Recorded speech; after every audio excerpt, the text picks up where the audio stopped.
महज 19 मिनट के भाषण में डिप्टी सीएम ब्रजेश पाठक ने उड़ा दी समाजवाद की धज्जियां, खोल दिया अखिलेश सरकार के भ्रष्टाचार का राज, कर दिया भ्रष्टाचार के एक एक कोड को डिकोड। लेकिन 5 नामों पर अब भी सस्पेंस है बरकरार। कौन है GSARM? बजट का जवाब देते हुए अखिलेश यादव ने पहले सरकार पर बजट के बंदरबाट का आरोप लगाया, कई हमले किए, समाजवादी पार्टी की उपलब्धियां गिनाई, सरकार को समाजवाद के मायने समझाए, लेकिन वह भूल गए कि उन्होंने बरैया के छत्ते में हाथ डाल दिया है।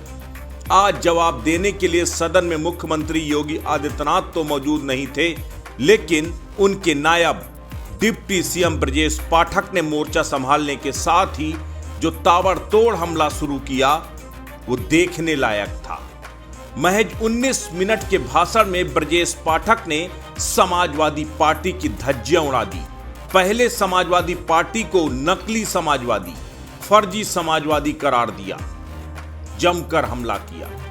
और जो वो आप बजट हमें दिखा रहे हो, इतने बड़े बड़े आंकड़े, आप बजट तो दिखा रहे हो लेकिन खर्च कितना करते हो? आपको खर्च बताना चाहिए। खर्च में हर विभाग में आप नीचे जा रहे हैं, आप खर्चा नहीं कर पा रहे हैं जितना आपको खर्च करना चाहिए। इसलिए बजट तो है लेकिन ये बंटवारे वाला बजट है। तो प्रदेश की अच्छी तरह जनता जानती है कि समाजवाद और समाजवादी का मतलब क्या होता है। असली अगर समाजवादी देखा जाए तो नरेंद्र देव जी थे, लोहिया जी थे, राजनारायण जी थे। वास्तव में स्वर्ग में बैठ करके तीनों सोच रहे होंगे कि हमारी मार्केटिंग करने वाले लोग किस ढंग से हमारे नाम को बेच करके अपनी दुकान चलाने का काम कर रहे हैं। हमें बचपन के दिन याद आते हैं जब गांव में छुट्टियां होती थीं तो मनोरंजन के साधन इस प्रकार के नहीं थे। गांव में बहुरूपी आते थे, तरह तरह का भेष धर करके आते थे।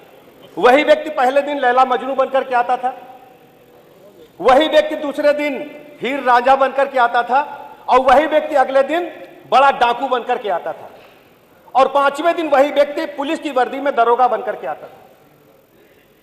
मित्र, समाजवादी साथी जो इस बात प्रकार का भाषण कर रहे हैं, ये पूरी तरह से नकली समाजवादी, नकली समाजवाद को फैलाने का काम कर रहे हैं। डिप्टी सीएम के हमलों की यह तो महज शुरुआत थी, लेकिन इसके आगे ब्रजेश पाठक ने एक ऐसा सनसनीखेज आरोप लगाया कि पूरा सदन सन्न रह गया। ब्रजेश पाठक ने कहा कि विक्रमादित्य मार्ग का बंगला जब उन्हें अलॉट हुआ तो सफाई के दौरान उन्हें एक डायरी हाथ लगी। उस डायरी में समाजवादी पार्टी के भ्रष्टाचार का पूरा काला चिट्ठा मौजूद है। अध्यक्ष जी, देश की आजादी की लड़ाई में तो हमने जवानी को कुर्बान होते देखा है। हंसते हंसते लोगों ने फांसी के फंदे को चूमने का काम किया था। नेता प्रतिपक्ष चले गए, लेकिन नेता प्रतिपक्ष जब समाजवादी पार्टी पर कब्जा करने जा रहे थे तो इसी प्रदेश के लोगों ने जवानी कुर्बान गैंग को भी सुना था।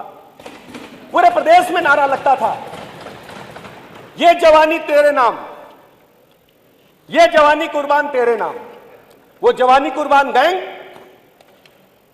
आज कहां है? दिखती नहीं मुझे। जब समाजवादी पार्टी की सत्ता आई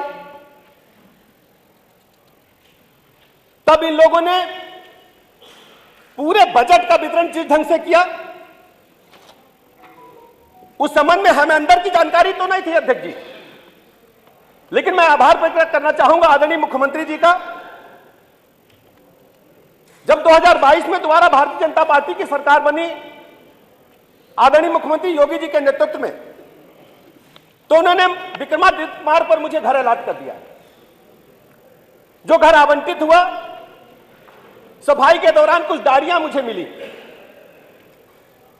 तो हमने कहा देखें कबाड़ में कुछ डायरियां हैं, जरूर कुछ आवश्यक मिल सकता है। एक डायरी हमारे हाथ लगी अध्यक्ष जी, मैं बताना चाहता हूं। उस डायरी में पूरे उत्तर प्रदेश के बजट को किस प्रकार बांटा गया था वो मैं पूरे प्रदेश को बताना चाहता हूं कि उस डायरी हमें सार्वजनिक स्तर पर मिली थी। उसमें साफ साफ लिखा था कि उत्तर प्रदेश के जो बजट है उसको किस प्रकार वितरण किया जाएगा। उसमें लिखा था जी बटोरेगा। कोई जी नाम का व्यक्ति है जो पैसे को बटोरेगा और एस को जमा करेगा।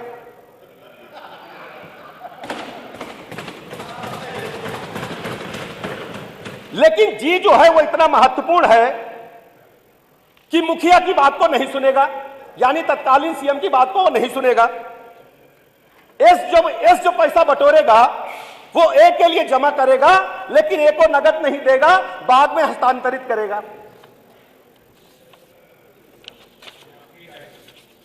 आर जमा धनराशि का प्रबंध करेगा।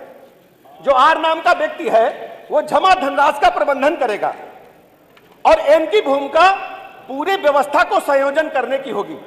मेरे समाजवादी मित्र जो जान रहे होंगे वो इसकी डिकोड कर सकते हैं। इसकी डिकोड हमें नहीं मिली है कि एन और ए और एस कौन है, लेकिन समाजवादी साथी जानते होंगे, चले गए तो जरूर उनको अच्छा लगता अपने मित्रों की बात को सुनते हुए। आदरणीय अध्यक्ष जी,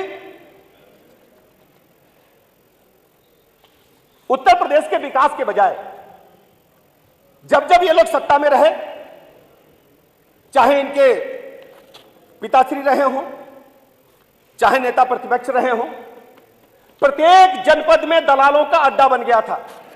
लखनऊ में तो दर्जनों अड्डे खुले थे। जिस नोएडा की बात नेता प्रतिपक्ष कर रहे थे, नोएडा की जमीनों को खुलेआम पूरे देश में बेचा गया, लूटा गया और पैसे सरकारी फंड में नहीं जमा हुए, अपने व्यक्तिगत फंड में जमा हुए। और जिस बिल्डर ने पैसा नहीं दे पाया उससे इन लोगों ने पैसा नहीं लिया, कहा आधी जमीन हमें अलॉट कर दो।